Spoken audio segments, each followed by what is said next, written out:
So our topic is the nature and extent of the empire. And the empire today is foreign and domestic. So we're going to integrate the dangers of the foreign empire with the dangers of the domestic empire. I'm going to start by calling on Anya to talk to us about the nature and extent of the empire, the American empire in Latin America. In the past 3 weeks, the President of the United States has threatened to invade Mexico and Venezuela. What's going on? This is a shame, isn't it, Judge? Because from my view, the most legitimate place for the U.S. to have a strong, positive presence would be the Americas. We should be working closely with Mexico. We should be allied closely with Venezuela and other resource-rich and all countries in the region, because while Monroeists or imperialists might like to say it's our backyard in sort of a derogatory or way to say that we deserve to assert control over the region, I would say it is true in a way. It is our neighborhood. We should have the best relations with these countries. It would make more sense for our allies, I think, to be on this side of the Atlantic rather than the other side, where they're often pushing us into conflict in Europe, which is something that, of course, our founding fathers warned against, the idea that the United States should be involved in the affairs of Europe at all. And the moves with Venezuela, which some of you may know I covered closely several years ago. I wrote a book, Corporate Coup, Venezuela and the End of U.S. Empire, taking a look at the Trump 1 administration's policy of a corporate coup in which they recognized a shadow government in Venezuela and basically used it as a cover to not really achieve regime change, because they never did. The guy that they recognized as president is now a grad student in Miami, and nothing changed on the ground in Caracas. But they did, through this recognition of a fake government in Venezuela, steal billions of dollars worth of Venezuelan assets. Again, Biden came in and then repeated this playbook with Russia, but essentially carrying out a theft by freezing the assets, any Venezuelan government asset in the United States, and saying because they no longer recognize the government, they could transfer these assets into the control of the U.S. recognized opposition, or even in some cases, just U.S. banks. There was Venezuelan gold bars that were stored in the United States, just because they were banking here before the recognition of a shadow government. And then after the U.S. recognized the shadow government, they seized those gold bars from Citigroup and transferred it into a bank account belonging to the New York Federal Reserve. Something similar happened in England, people may remember, where there were, and it's hard to say the price because the price of gold keeps going up. before it was like $100 million worth. Now it's billions of dollars worth of gold they had stored in London. And this is frozen. And even though the Venezuelan government asked for it to be returned just a few months before London and Washington recognized a shadow government, they've refused. Now Trump is escalating this tension with Venezuela in his second term in a way that, at least on one hand, he's acknowledging his first coup didn't work. Early in the administration, when Trump reached out to, tried to achieve peace in the Middle East, was saying that he was going to try to end the war in Ukraine as well. He also sent a diplomatic envoy, Richard Grenell, to Venezuela for direct talks with the Venezuelan government, which was a very public meeting. There were photographs of the U.S. flag and the Venezuelan flag together, with Richard Grenell shaking Maduro's hand. This was a big change, a break from the previous policy that Trump had overseen during his first term. And it resulted in, I think, a good show of faith from the Venezuelans, who returned several prisoners, American prisoners that had been arrested there for terrorism, and the two U.S. Green Berets who tried to kidnap or kill Maduro. They actually sent back to the United States. And Maduro agreed to cooperate with the U.S. government on the return of migrants, which was something that some of his neighbors were picking a fight with Trump with at the time. So it looked like, okay, things are actually looking okay in Venezuela compared to the past at the beginning of the Trump administration. But in the last few weeks, he's switched. And it's an odd switch because on one hand, he is bringing insane rhetoric. He sent 4 warships to the coast of Venezuela and is threatening to invade with like 1,200 Marines, which I don't think would fare very well against the Venezuelan military, considering now Maduro has responded by saying he's mobilizing 4.5 million militiamen that are even outside of the government, the colectivos that are often branded as Maduro's gangs in Venezuela in the mainstream, but are actually militia groups independent from the government that have existed even before Chavez came into power. They're mobilizing on alert. An independent colectivo is actually what was responsible for catching those 2 Marines who had invaded and were trying to lead this Operation Gideon invasion that I referenced earlier. So these collectivos do play a role in defending the country. I think they're prepared for the U.S. Marines. But while all this is going on, while Trump also raised the bounty on Maduro's head to $50 million for anyone giving information that leads to the capture of the president, he's taken these extreme steps while at the same time more quietly lifting sanctions, actually, and allowing, reversing a freeze that his administration had put on Chevron developing and pumping Venezuelan oil and bringing it back to the States. This is something that, when the freeze came down in April, figures like Marco Rubio and the administration celebrated. And so you have to assume that they're not very happy that Trump and the Treasury Department reversed that decision, basically because we need oil in the United States and it doesn't help us to be cutting ourselves off from any supply. And so I think some of this war theater and bellicose rhetoric is a way to appease Rubio and the more hawkish elements, particularly in Florida, that expect Trump to fully confront Maduro in the most aggressive way. And I'll say, it plays to some degree, Maduro's advantage in Venezuela to have this confrontation with the United States as well, to be marching with Venezuelan troops and they're chanting in the street, "Yankee, we won't be your Vietnam in Latin America." So it's playing to Venezuela as well, and hopefully, I would prefer it if all of this dangerous rhetoric went away, because of course it can light a match and lead to something dangerous. But I would also pay attention to what's happening behind the scenes and hope that more reasonable economic and diplomatic relations can continue, because that is actually, like I say, the more practical position I think the U.S. should take with Venezuela. Christian Parenti is a sociologist and an economist and a professor at John Jay College in New York City. I want you to talk a little bit about the dangers of the empire looking inward, the government's threats to colleges and universities, the government's threats to law schools, Donald Trump's personal efforts to put his own personal cultural stamp on the culture of the country, and then you can veer into your field of economics.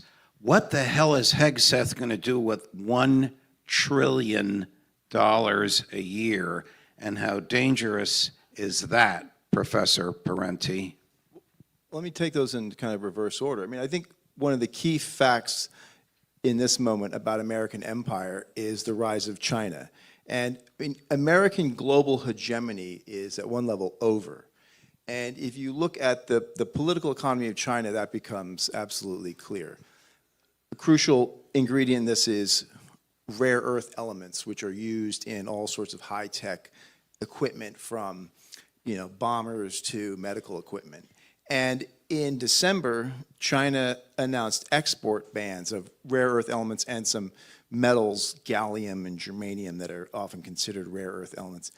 And China controls 90% of global refining of rare earth elements. There are these rare earth elements all over the globe, but they're really toxic to mine and refine, and they're not all available in, for example, the US. So this is part of why the tariffs on China have been kicked down. There's been 3 extensions of this tariff truce, and now the tariffs will supposedly kick in November. A couple Ford factories had to close down for lack of these.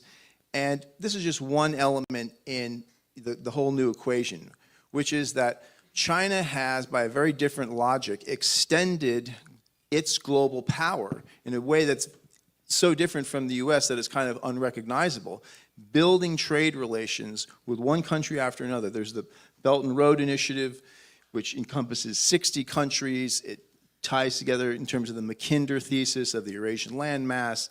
The heart of it is this transportation corridor to Europe. I think to some extent that the Ukrainian war is about sort of like lighting that Eurasian landmass on fire at one end to sort of block the Chinese integration with Europe. So all of this means that a war with China over Taiwan, this is an impossibility. The US doesn't have the capacity to get jet fuel out to the Pacific there in sufficient quantities to fight the Chinese Navy. The Chinese now have the largest Navy in the world. They have they're using these high-tech drones that can launch off, unlike manned fighter aircraft, don't need to be on aircraft carriers, they can launch off of smaller vehicles, ships. So this is a fundamental fact, and I think there's a kind of unreality around the discussion of American empire that is setting in here. And so what will Pete Hegseth do with $1 trillion?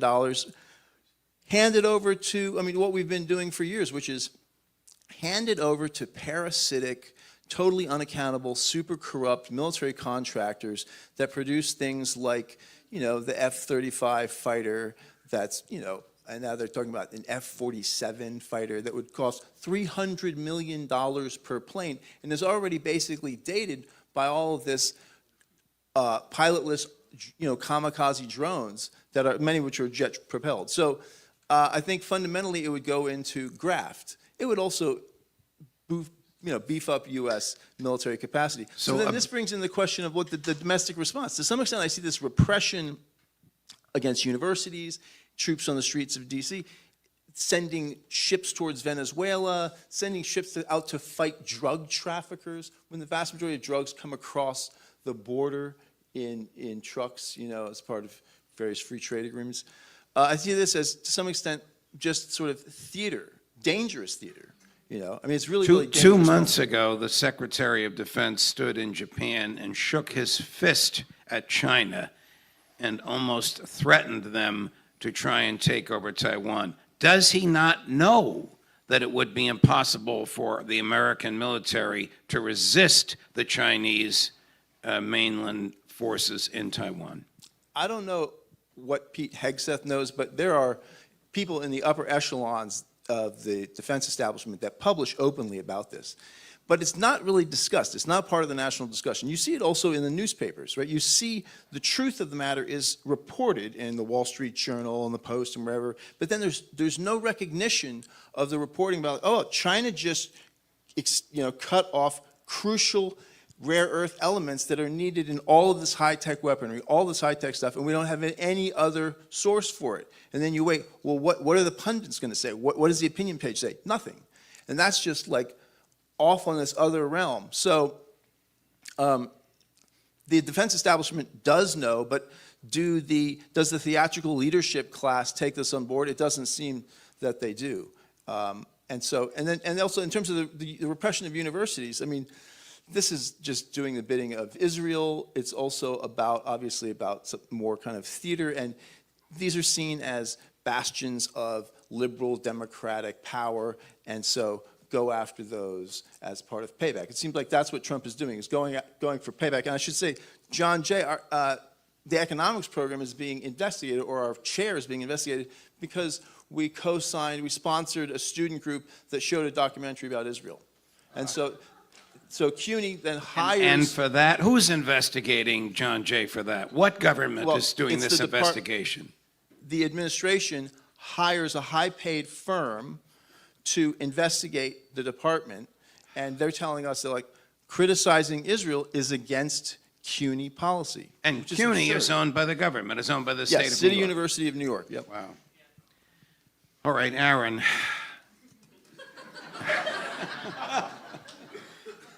Talk to us about the loss of free speech on college campuses.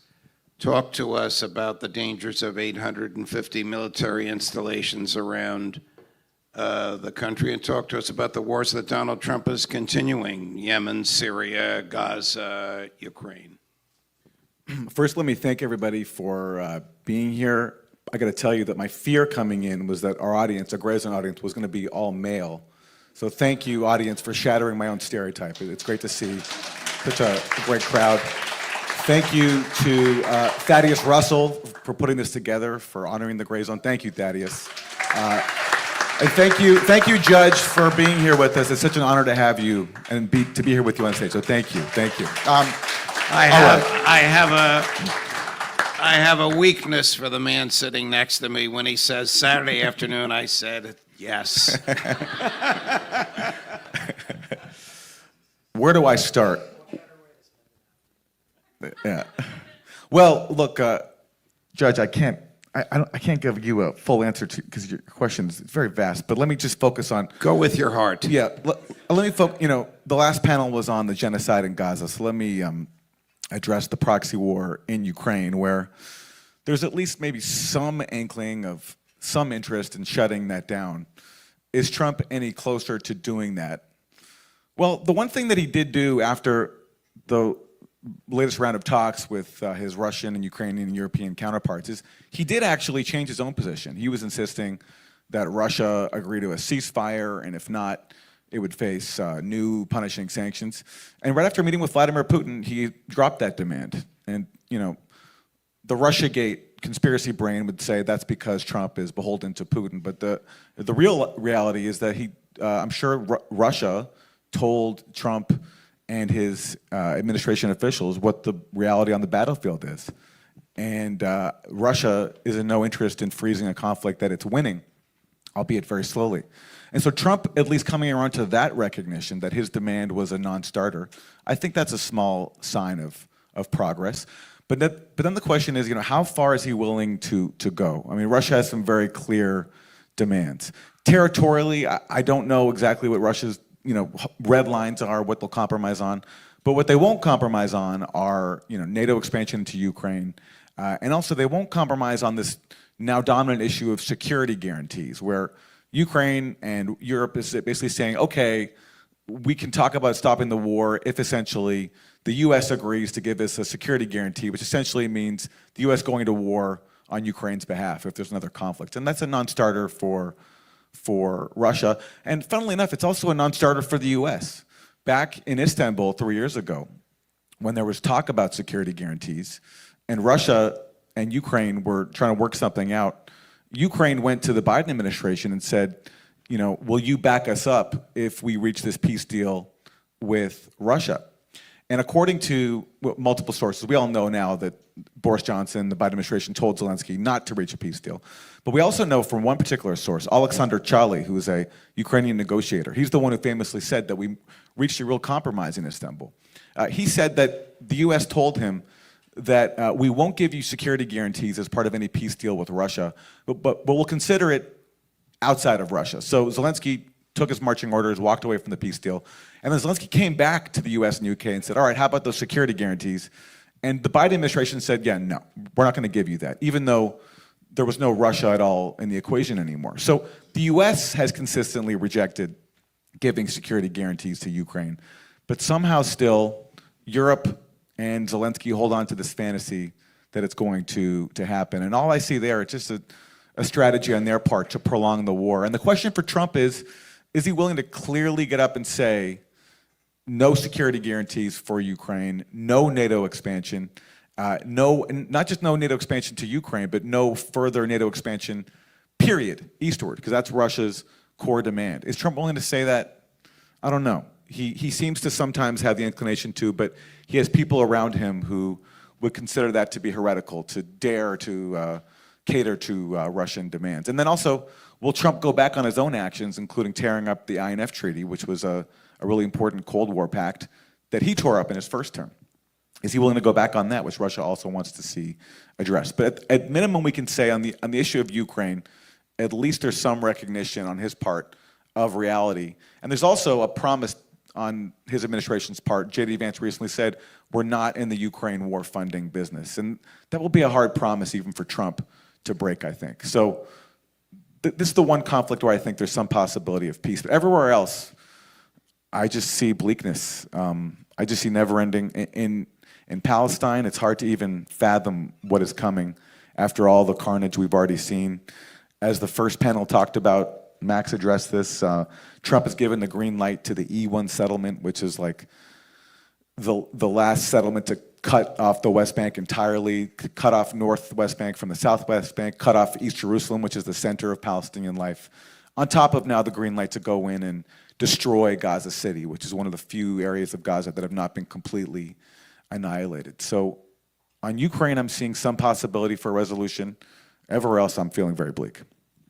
Max, talk to us about the insidious and yet unseen collaboration between the American intelligence community and this mysterious entity called Palantir, about which you have spoken and written. Who the hell are they and what have they done?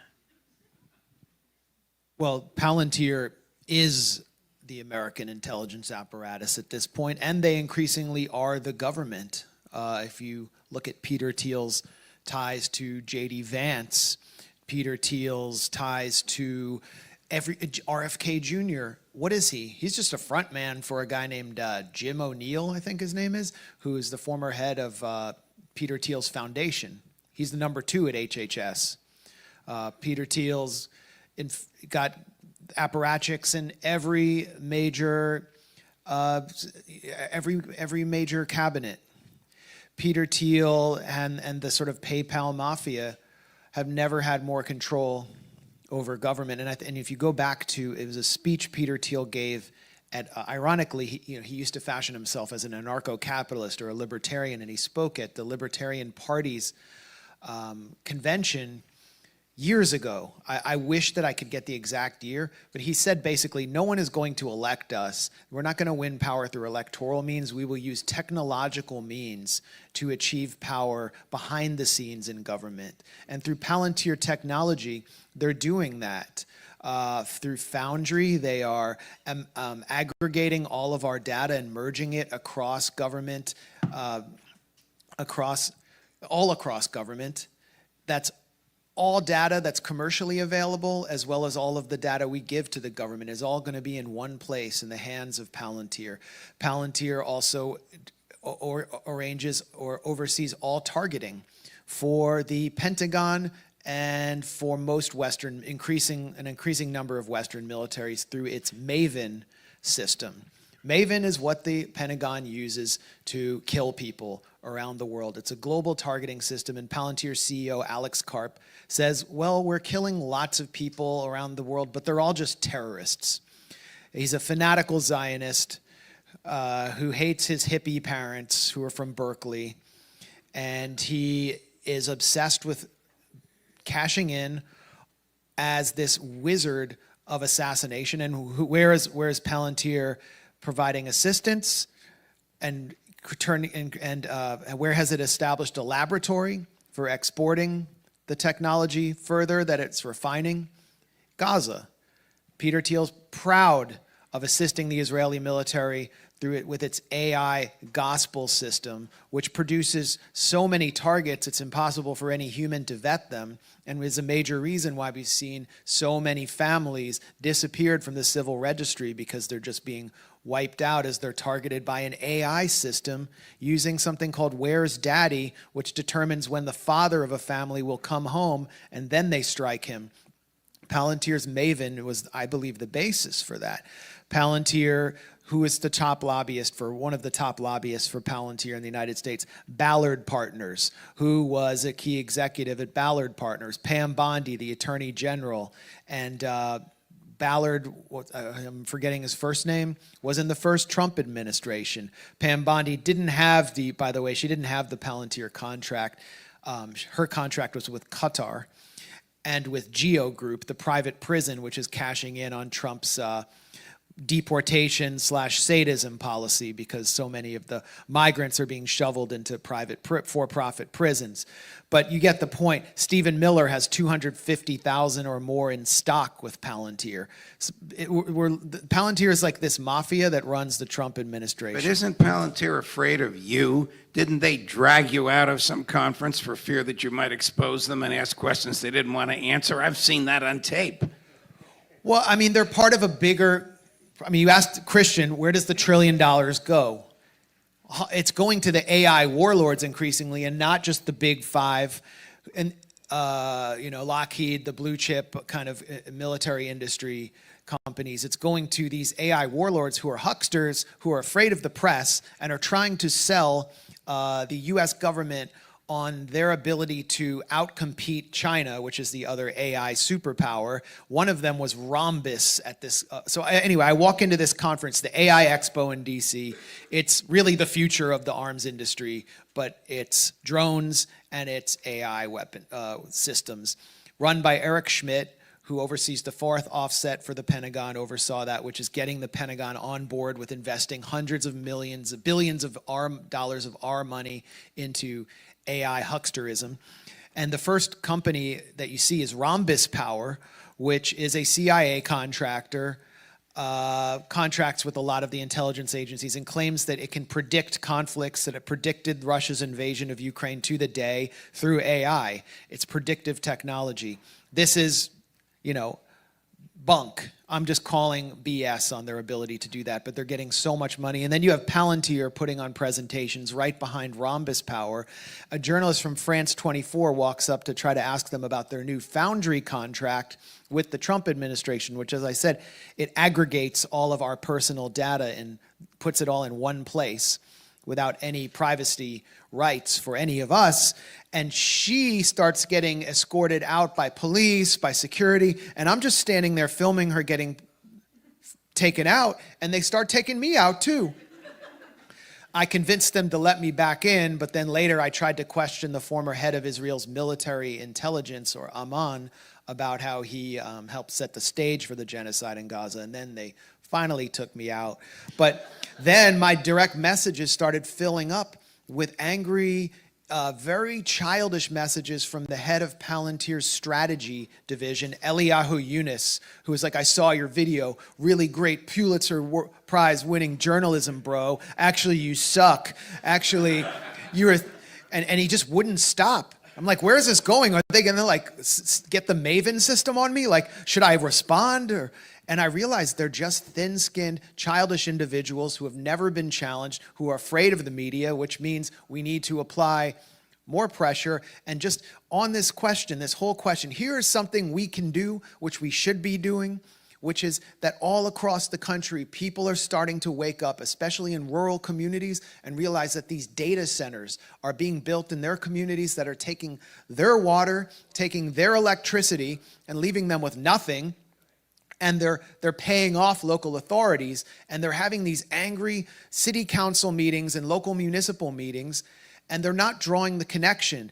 Many of these data centers are being built by Oracle, which is based in Northern Virginia in what I call the corridor of death. Oracle is run by Larry Ellison, who is one of the biggest arch-Zionist donors in our country.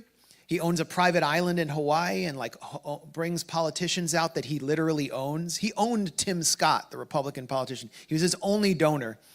And Larry Ellison's son, David, is buying CBS News because they actually got 60 Minutes, which was already like a complete CIA propaganda mill, to censor its own reporting on Gaza, leading staff to quit. They're going to bring in Barry Weiss as their producer. Good Lord. Like a major executive producer of CBS itself. We might as well call CBS ZOG. And she'll bring in her former boss from the New York Times, who now, or from the Wall Street Journal, is now at the New York Times, Brett Stevens. Yeah, Brett Stevens. I mean, who even reads that guy? But the point is, this is a connection that we can draw by showing up at those meetings and drawing the connection between these data centers, the genocide in Gaza, and just the serial waste of our tax dollars, which is all, going to the 0.1%, the AI warlords and hucksters. Anya, what is the reason for the $50 million State Department bounty on Maduro? And won't this just encourage crazy ex-U.S. military to try and harm him in the hopes of grabbing a chunk of that $50 million? I just want to say one thing about Palantir, since it's kind of an interesting fact, is that after October 7th, in December of 2023, they announced that they were holding 180 jobs for Jewish students who no longer felt safe on college campuses. So if they wanted to go start at Palantir, they had the opportunity to do that. That's kind of just an absurd, it's like something that you would think is made up, but it's right there in Barron's as a headline. So DEI. DEI. DEI, so Palestinians, DIE. Yeah. Yeah, grim but true. As I mentioned, under the first Trump administration, he did begin this policy of putting a bounty on the sitting head, the sitting president of a country, Nicolas Maduro in Venezuela. Back then, I think it was only 5 million. So they've raised it to 50, and immediately after within a few weeks of the announcement of that bounty, there was this operation, which I mentioned earlier, Operation Gideon, which some people might remember as Bay of Piglets, the Bay of Piglets invasion of Venezuela that occurred in June of 2020 or May of 2020. But it was very odd. So this is exactly what Trump is trying to inspire with the issuing of this bounty. But the way that this operation worked, for those of you who might not remember, is that the first time we ever actually heard about it was in the Associated Press, when they came forward with a story and said, sure enough, this former Green Beret, Jordan Goudreau, who'd previously tried to start a school security company where parents could hire, he was like, for the cost of a Netflix subscription, you could hire these school security people to go in and basically prevent school shootings, not only by just standing there as armed guards, but his idea was that they would act as intelligence agents in the school and monitor certain students that they thought were threats and start to question them. And anyway, they did a whole profile on him in the Washington Post for that failed business venture. And when that didn't work out, he turned to something else, which was he provided security at the concert that Richard Branson, the British billionaire, had on the border of Venezuela in 2019 when Trump first announced this coup strategy and was attempting to push a bunch of humanitarian aid over the Venezuelan border with U.S. military equipment. This was a dramatic standoff in February of 2019 between the U.S. and Venezuela. So Jordan Goudreau found himself on the border there providing security for this concert that Branson had sponsored as part of the event. And through that, he met some members of the Venezuelan opposition who gave him the idea they said, if we can get some funding, we've got these guys, these military defectors from Venezuela that had crossed over the border and in search of food or help in Colombia. They said we could organize these guys and train them for a sort of mission to capture or kill the president. And so for several months they trained, they raised funds through Venezuelan oligarchs and through sources, according to the Venezuelan government in Miami as well. And they eventually were going to go ahead with the mission, but because Jordan Goudreau felt so betrayed by some of the opposition forces that he dealt with, this is the ex-Green Beret, he ended up coming forward with the story while the invasion was happening. So he had two of his friends from from his service leading this ragtag team of Venezuelan defenders and fish boats, just fishermen boats to come into Venezuela. They were rounded up by a colectivo, like I said, these militias that operate outside of the government, and hauled to Caracas, where they were charged and put in prison and only recently exchanged in this prisoner negotiation that Richard Grenell put together earlier this year. But that whole operation, I mean, you had two Americans starry-eyed talking about how they really thought they were going to go over the border and be welcomed as liberators with this small team of soldiers if they went ahead to try to capture the president of Venezuela. And their plan was to collect this bounty in the end, that they were going to put him on a plane, send him to the U.S. This is ridiculous. And that the U.S. government was going to pay them for it. And so now they've raised the price. We can wait and see if something similar happens, though I don't think what happened to the last guys bodes well for anybody trying to mess with Venezuela. Professor Parenti, are faculty and students on campuses today, and you can speak of your own experience, afraid to take a position against the Netanyahu regime and in favor of the human rights of the Gazans? Well, I teach at a working class commuter school, so it's not perhaps representative of a lot of other types of schools. And I mean, I think that, yes, at first people were not, but now there's been this round of repression. Began with the Ivy Leagues, and now it's coming down to working class commuting schools. So that has chilled out protest. At John Jay, the protest declined, and the administration, the university administration, with the change of the government's administration, started prohibiting protests and all that.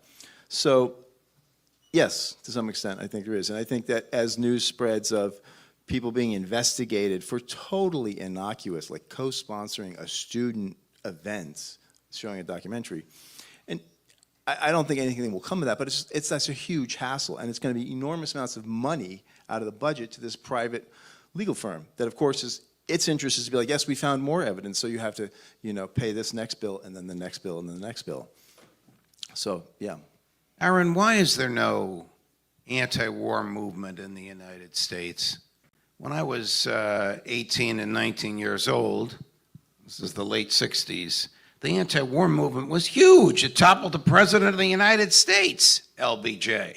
I was on the wrong side at the time, but so many of my college friends were involved in this. A crowd like this, which has maybe 150 people here, would have 10,000 in those days on a Saturday afternoon. The people in this room are the salt of the earth. Why isn't this number massively larger? Those Michael Parenti lectures were packed. There's also no draft yet to send people to Israel, but that's part of it. Aaron.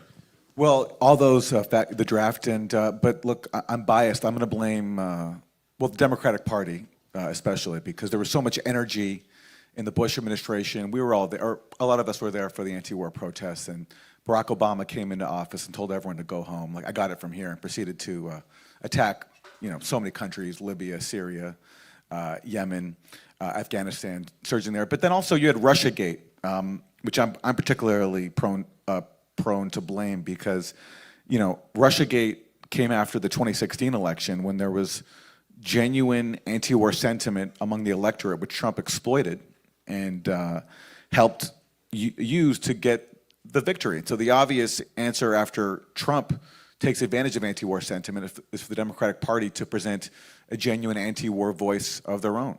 But instead, the Hillary Clinton campaign, which lost, decided that they were not going to take any responsibility for their own legacy of warmongering and neoliberalism and blame Russia. And blaming Russia further cemented inside, the Democratic Party and liberals this idea that, like, standing up for democracy means standing up for NATO, being supportive of proxy wars like in Ukraine, and not being critical of the neoliberals in the Democratic Party who had basically become enmeshed with the neocons. Victoria Nuland, who was a top official in the Obama, Biden years. She also worked for Dick Cheney. And that sort of melding of these two camps, to me, is what has helped kill the anti-war movement. And then you also have this really successful propaganda that has unfortunately duped even some of our colleagues in progressive and adversarial media. The dirty war in Syria, which, you know, I came along late to, but, you know, Max and others were calling out from the start. That got people who consider themselves on the left cheering for the CIA, essentially, under the guise of supporting democracy and freedom. And the tools used to enforce that line of like smearing people, of canceling people, deplatforming people, that was used including on the left. So you have, I think, people, sometimes even good intentions, being exploited to lead them into really, really cynical ends. And that, to me, is, after Syria, after the Ukraine war too, similar kind of division, similar techniques of deplatforming and canceling. That's really divided what's left of the anti-war movement. I think that's really important too, that the subculture of the U.S. left has become rather pathological. You know, the call-out culture. I mean, many of these are legitimate issues, but there's this culture of total intolerance, and organization after organization just spirals down into internal conflict over totally irrelevant stuff, because the basic stuff about, you know, class politics, who produces the wealth, who takes it, what are they doing with our tax money, and anti-imperialist politics about why are they taking our money and destroying these countries, hurting these innocent people. You don't have to understand very much to know that you don't like U.S. foreign policy in this violent form. Those core mass unifying issues have been smothered for decades under this boutique, baroque, university-based, esoteric politics, and that's Max, part. That's Don't part you of think it was by design? I mean, you've had to go outside of the left, the typical left journals, to write about this, but there is a real NGO industrial complex that has Yes. enforced this kind of cultural shift away from class politics. Yeah, I'm actually working on a book with a friend, Jason W. Moore, who teaches up at Binghamton. I mean, I think it's definitely deliberate. It begins after World War II. You see it in Europe with the CIA realizing that they can't just liquidate the left. There's a portion of the left that they have to live with, and so they're going to nudge it away from class politics, away from supporting actually existing socialism. Then you get the foundations, the private foundations start getting into funding around the early mid 50s. Then you get the war on poverty, which is about funding these rebellious social movements, professionalizing them, giving them block grants, pitting them against each other, choosing what themes will be funded. You know, Ford Foundation most famously, like pushing race at the expense of any kind of class unity. On through the 70s and 80s, this pattern is entrenched. And then at the same time, there's, red baiting. There's Taft-Hartley in 46, which this part of Taft-Hartley is overturned, but for about 5 or 6 years, it's illegal for socialists and Marxists and communists to serve as employees or officers of unions. So a whole generation of the best organizers and the most sort of sophisticated intellectual elements in organized labor are driven out of the labor movement. And all of that is set in motion, and it kind of culminates in this moment now. The internet is huge in that, where you can amplify certain messages, turn down other kinds of messages. Right. So that's another Max, part of it. We're being turned down right now. Yeah, I want, before we go to questions from the audience, is there any hope to stop the slaughter and starvation in Gaza, or is it all up to Donald Trump? I wanted to go. We should have done a whole panel on that question. Why is there no anti-war movement? That's such a key question. And it's why, and I think we're seeing a resurgence through the Palestine solidarity movement. And if you talk to some of the younger people there, they're not co-optable. They're done, and they believe in resistance. Like, they support resistance, and they're not. You're not. It was forbidden. The triangle, the red triangle, is a symbol of resistance. It started in videos being published by the Al-Qassam brigades, the armed wing of Hamas, on Telegram. over the heads of invading, occupying soldiers. And now that's become kind of a symbol of people who support resistance because they understand our government's bought off. We can only protest so much. And the fact is, Israel only understands force. And it's going to take, and it's unfortunate. It's a tragedy I tried to prevent by going out and campaigning for BDS, campaigning for a one-state solution. The genocide will continue for as long as Israel is a self-proclaimed Jewish state, and will continue in various forms. What's happening in the West Bank is a form of genocide. What's happening to the Bedouin in the Negev is a form of genocide. What Israel intends to do in Syria, where it's exploiting the Druze after bringing al-Qaeda into power, is a form of genocide. It's a genocidal project. And I'm done talking about two-state solution, one-state solution. This project has to be dismantled one way or another. And so we're going to see it be resolved because of our own government being bought off. It's not just a failure, it's a deliberate refusal to do anything and to grant Israel total impunity to do whatever it wants. We're going to see it be resolved militarily. A war will return to Iran in the coming weeks and months. It will almost certainly take place before the midterms, which is where we're going to start to see a change of tone in Congress towards Netanyahu.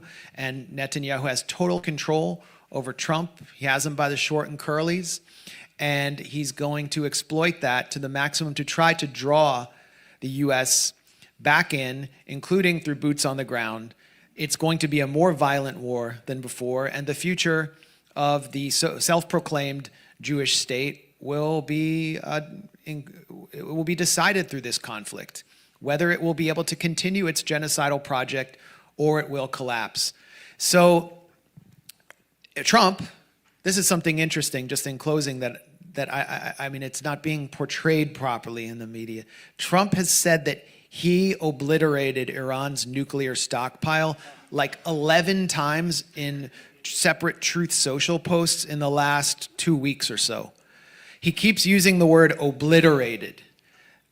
And he just fired the head of the Defense Intelligence Agency. This is basically like the head of military intelligence in the U.S. Because? It's huge. I mean, this is huge. Why did he fire him? Because he told the said truth. that Trump did not obliterate Iran's nuclear stockpile. Right. So Isn't this one of Trump's lies that we should support? Be like, yeah, it's already been done. exactly. That's where I'm going. The Iran war's done. You're already like 2 steps ahead of me. The reason I think Trump is doing this, although he's manipulating intelligence just as he's manipulating intelligence on Venezuela and Tren de Aragua and the whole cartel thing, is because he's afraid that if this comes out, it will give Netanyahu more leverage to draw the U.S. back in and say, hey, you didn't finish the job and we own you. You got to send the military back in. So where there's a window of time between now and I think the congressional midterms when this much bigger, more violent, more potentially catastrophic war will come, which could lead to the closing of the Strait of Hormuz, which would tank the global economy. Well, I mean, the Houthis sank 2 ships last month. They haven't the closed U.S. the lost in Chinese Yemen. ship. We lost a war. Hegseth wasted $500 million trying to stop the Houthis, and then they eventually chased us out of there. If you He'll watch, do that 100 more times with the new budget. Right, Or how does the right. math work? if you watch the Grayzone or Judging Freedom, you can see what a joy it is to work with these intellects. And I now have a new guest on Judging Freedom, another Italian from New Jersey, Professor Parenti.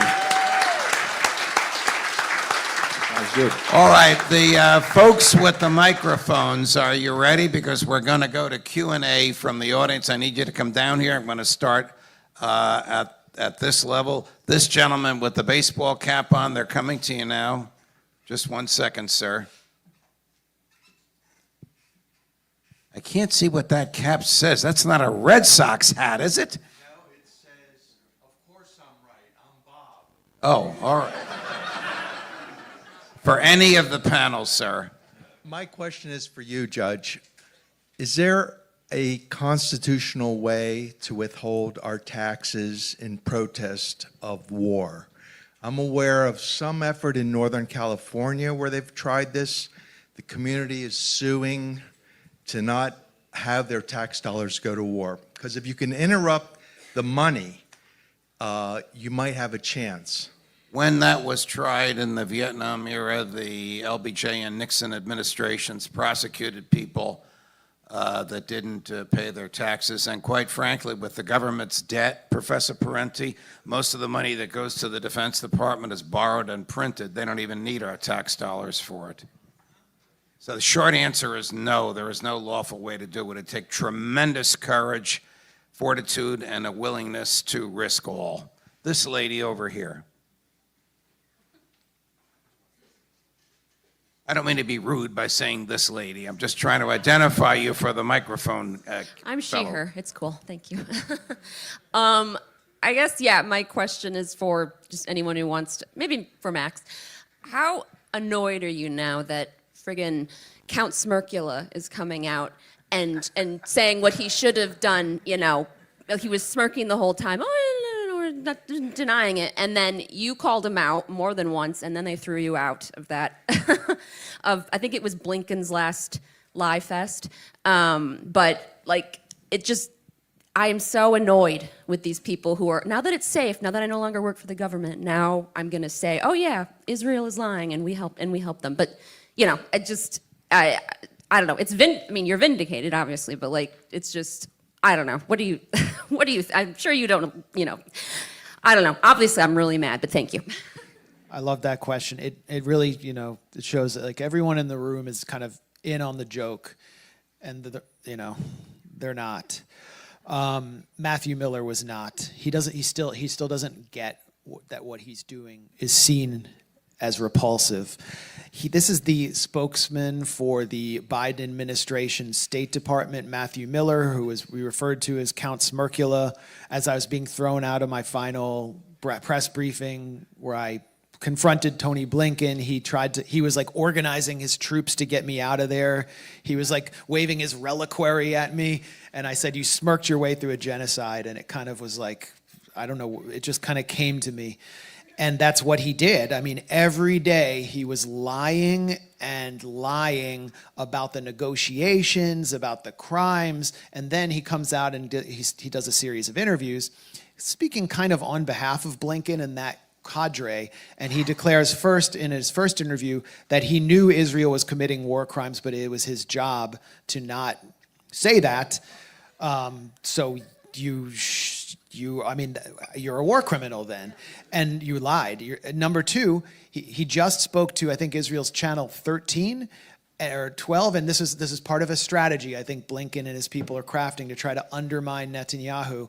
And he said that Netanyahu destroyed every possibility for a ceasefire on 8 separate occasions. He would move the goalposts and make it impossible after Hamas had accepted the deal. But in every meeting I went to and every time I watched him, he was blaming Hamas for everything. And he said in this interview, we couldn't let that out or blame Netanyahu because it would embolden Hamas. So, I mean, these are sociopaths, and he thinks that this is somehow going to undermine Netanyahu or help the Blinken Why do they team. call him Smirkula? He would just smirk at you if you would ask a critical question. And he looked like Dracula. His face just kind of, he has like resting jerk face or a smirk face. I don't know. Anyone want to add anything? Yeah, well, what Miller said was that he said that the leader of Hamas, Sinwar, pulled back every time Sinwar perceived there to be tension between Biden and Netanyahu, which is just not true. Netanyahu had the same position. Hamas had the same position this entire time, which is that whatever deal we have, it has to end the genocide permanently. So Sinwar never pulled back. So this is just a new excuse he's making, but at least he's now acknowledging that they knew all along. And it was obvious that they knew this too, that Netanyahu was the main obstacle to a deal. And of course now, to do damage control, he's admitting it publicly. But of course, this should have been what the Biden administration was saying all along, rather than covering up for Israel. This lady right next to you in the dark shirt. Hi. Also fellow Italian, New Jersey person, so nice to you. Question for you, Judge. When you think about, I assume you're a boomer. Is that a fair assessment to make? You're asking me my age? I didn't ask your age, your generational identity. I'm far and away the oldest person on this stage. Go ahead. I'm curious if you could tell me a little bit about As both a participant and observer, kind of being at the peak of empire and now on the way down, what does it feel like? And also what observations do you have or learnings for us as we're kind of experiencing that at a macro level? Can I piggyback on I think that? we're in extremely dangerous times. The freedom of speech is under attack. The freedom to assemble is under attack. The freedom to be yourself is under attack by this administration. There are masked men arresting people without arrest warrants. There are universities being extorted. There are law firms being threatened. And we're still funding 850 military installations around the world. No one human being could justify a dozen of them, much less 850.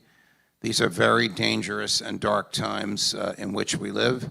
And we have a supine Supreme Court that is yet to stand firm on the Bill of Rights. So I don't know where this is going, but I think darkness is on the horizon. I'm sorry to say that, but I believe that to be so, and I've been all over this. You know, I was on the bench here for 8 years. I was at Fox for 25 years. Now I get to say what I truly believe, thanks to the wonderful people on this stage and others who come on to Judging Freedom. You cannot get the truth from mainstream media. Almost everyone has been bought off. You get it from the Grayzone, from Judging Freedom, and from another half dozen or so others, Clayton Morris, Tucker Carlson, and a few others. But you need to learn the truth, but you act on it to your peril in these times. Anya, you had. Oh yeah, I because you earlier mentioned that you were on the wrong side of the anti-war protests in the 60s, I'm wondering if you would tell us what was it? Was there a specific event or anything that brought you to where you are today? So my mother is 99 years old, and she still has a picture of me wearing a T-shirt that says "Bomb Hanoi." That's how off the wall I was. But she will not reveal that picture to anybody while she's still living. I can't even tell you. I guess it was a absurd now, from the viewpoint of history, belief in the domino theory that North Vietnam was evil, and if they took over the South, this is what LBJ and Nixon were arguing, it would somehow spread communism with a capital C around the world, and our liberties would be crushed. Now, of course, Vietnam is one of our best trading partners, and they make some of the finest things that we use here until Trump imposes tariffs on them. Does Trump understand Economics 101, that a tariff is a sales tax that the consumer ultimately pays? Well, no. I mean, yes and no. I mean, tariffs are a legitimate part of industrial policy. The problem with As Trump's, long as they're enacted by Congress, not by the president. Yeah, I mean, regardless of how they're enacted, you're right, but regardless of how they're enacted, in terms of can you build an economy, transform it, industrialize it with tariffs? That's partly what the U.S. used, starting from Alexander Hamilton on. But there's no industrial policy to go with these tariffs. You know, I mean, it's like Trump is shutting down trade schools. The number one complaint by businesses of any size is finding qualified workers. Trump attacked what few trade school programs we had, in part because a lot of them were DEI themed, and he's like, well, this is a graft for the Democratic Party, blah blah blah blah blah. And there's nothing to go with it. So I'm not totally opposed to the idea of tariffs, but these are just sort of theater. Trump also I think- shut down foreign Wait a minute, students. Aaron, he's imposing a tariff on Brazil because he doesn't like the prosecution of That's Bolsonaro. insane. Yeah, that's totally. Yeah, but that's in line with U.S. policy. I mean, we impose murderous sanctions on countries we want to overthrow. So, I mean, Trump is just following the trend there because he likes Bolsonaro. But also, I wanted to say, I have nothing to contribute to the topic of tariffs except to say that also by Trump putting Israel first, also now keeping out foreign students from around the world, and then so depriving the U.S. of a lot of knowledge, along with, I know you guys talked earlier about shutting down the math school at UCLA, right? Because again, in the interest of Israel first. So that's another area where doing Israel's bidding will seriously adversely impact the U.S. economically. That whole nativist thing is insane from an economic point of view. I mean, native-born Americans, regardless of their culture or the immigration status of their parents or grandparents, are not having enough children. And we've avoided the fate of the EU, which is becoming a geriatric ward, by having a kind of like sadistic but liberal immigration policy. The real immigration policy of the US for the last 40 years is you let immigrants in and then you treat them like shit and you terrorize them once they're here, you know? And so immigrants don't just take jobs, immigrants also create jobs. Immigrants Right. are also consumers, right? Immigrants save, that money has to be invested. So there's a demographic element to economic growth. Whether you're for economic growth or not, leave that aside. But if you start limiting your populations, particularly your population of young, working-age people, that's going to damage the economy. I don't think that Trump or those around him understand that. If I didn't have this microphone in my hand, I would hug you. That is such a terrific and profound statement. Thank you. We have about 5 more minutes for questions. We're working on replacing the immigrants, and we're going to raise our. We're going to raise our son to assemble The iPhones gentleman with and the work in green shirt and slaughterhouses. something, a boa around his neck. Not a boa, it's a keffiyeh. Does this work? Yes, God This is love a- you. This is a follow-up on your comment. I was getting optimistic with Max, and this is a question for Max, but then, like George Carlin says, behind every silver lining, there's a dark cloud. You got all that we're in for some dark times. Now, you said that the anti-war movement is not viable. It's not now, or is it rising? This is for Max. Yeah. You were saying before something about the anti-war movement is not alive now, or? I said that I think it's coming alive or experiencing a resurgence through the Palestine solidarity movement. So my question is, I've been watching online antiwar.com since like 94, 95 with the whole Clinton Balkans thing. Justin Raimundo's website was eye-opening for me. Oh, God rest his soul. Yeah. It was fabulous. And so as a teacher since 94, 93, 94, as a high school teacher, my job, I felt, was to teach reason, logic, and common sense, and to give it not only that, but also an inspiration of hope for the young people so that they have an optimistic future. So how do we get our young people, who are our future? I got 2 sons, 29 and 22, and believe me, they are very dark about the present and the future. So how do we get young people inspired to actually build a positive life instead of getting despair and darkness? They need the courage of Max Blumenthal. They need to be able to say publicly, honestly, what they think and tell the government to go take a hike. Can I say one thing? Okay, about- we have time for one more question. This lady, people are pointing at you from behind you, so now we have to hear what you have to say. Thank you so much. This is a question for you, Judge, actually, and you kind of asked it to Max, which is there anything that can be done to stop the genocide, you said, right? Or is Trump the only one who can stop it? So my question for you is, how can we, not to sound naive or Pollyannish, but given that Trump is not the ideologue or the dyed-in-the-wool Zionist that Biden reminded he was every 5 minutes, what could make him potentially put his foot down? I mean, I joke that like a rumor about Netanyahu, talking about his penis size or something is one of the things that could maybe make Trump angry at him, right? But barring that, maybe we can start a rumor about that, but barring that, what would actually get Trump to stop what Israel's doing? Max is the one to answer that. Can I say something? Yes, Professor. I think that one mistake that the Palestinian solidarity movement, peace movement, has made is focusing on this question of divestment. And this is what the climate movement did this as well. I think that efforts should be focused on government. I mean, even if it's very, very hard to get universities to divest from their endowments, and then if you are successful, it has almost no effect whatsoever on Right. the actual problem.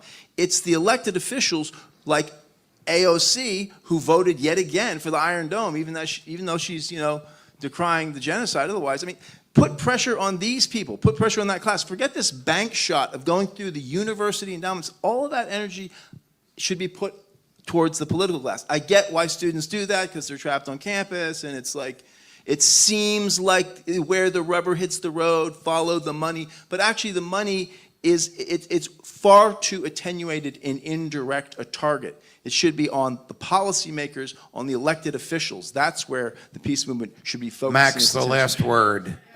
That is happening. That is definitely happening. We're working in our own realm, which is media, which is journalism, and also calling people out to their faces. And, I hope it's giving hope to young people who can simply go out and do that themselves and be part of the media, be part of something offline. What can be done to stop Netanyahu, to stop Trump, to turn Trump around? Nothing. That is a quandary. Trump is completely controlled by the Adelson-Netanyahu network. He is completely in their back pocket, and I see nothing that can stop him except, I don't know, things going wrong in a war with Iran, consequence for actions that have never been felt before. And that could be coming if you consider that actually one of those Iranian ballistic missiles launched in very choreographed fashion at the head of the snake, the Al Udeid US Air Base in Qatar, actually hit. And it was targeted, and it struck a major US communications center. And Iran didn't want to do lots of damage to the US because it wanted to end the war. A war with China, a real conflict. Have we ever seen something in our lifetime? Like, have Americans really experienced war since, I don't know, on their own continent, since the Civil War? Like, what do we even remember about the Civil War? Like some songs by the band, like the night they drove Old Dixie down or something? Like, what lives on in our culture that really... But even body bags in Iraq were a lot to bring Vietnam, body bags in Iraq. I mean, the moral wound of Iraq helped give rise to Trump. And I think we're on the path to another much deeper wound. And it will be because Donald Trump has allowed Israel to set the agenda. Aaron, did you want to say something before we And we're close? standing by to respond. I mean, I think when that happens, you are the evangelists. People will listen to you in ways they hadn't before. And I think that's the value of having an organization and a community like this. Thank you very much, everybody.